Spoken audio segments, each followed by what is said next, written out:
Kim નજીક train ઉથલાવવાની સાજિશ કરનાર આરોપીઓને ઘટના સ્થળે લાવી સમગ્ર ઘટનાનું પોલીસે રિકન્સ્ટ્રક્શન કર્યું હતું।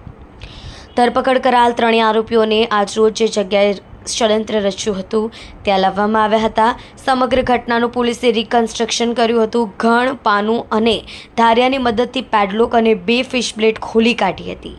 સુરત જિલ્લા પોલીસે ગતરોજ આરોપીઓને કોર્ટમાં રજૂ કરી રિમાન્ડની માંગણી કરી હતી। કોર્ટે આગામી 30 તારીખ સુધીના રિમાન્ડ મંજૂર કર્યા છે। અગાઉ કોઈ ગુનામાં સંડોવાયેલા છે કે નહીં, એવોર્ડ મેળવવા જ કાવતરું રચ્યું કે અન્ય કોઈ કારણ છે, જેવા અલગ અલગ મુદ્દાઓ રજૂ કરી પોલીસે રિમાન્ડ મેળવ્યા હતા।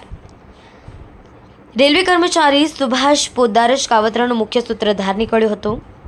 સુભાષે પોતાના જ 2 કર્મચારીઓ સાથે રાખીને ફિશ પ્લેટ અને પેડલોક ખોલી નાખ્યા હતા। રેલવે વિભાગ એવોર્ડ આપે તે હેતુથી કાવતરું રચ્યું હતું। જો કે સુરત જિલ્લા પોલીસની ઊંડાણપૂર્વક તપાસમાં મોબાઈલમાં ડિલીટ કરેલા વિડીયો, ફોટા રિસાયકલ બિનમાંથી મળી આવતા ભાંડો ફૂટી ગયો હતો। કલ્પેશ રાણાની સાથે જોતા રહો news 9 Gujarati news channel, Surat.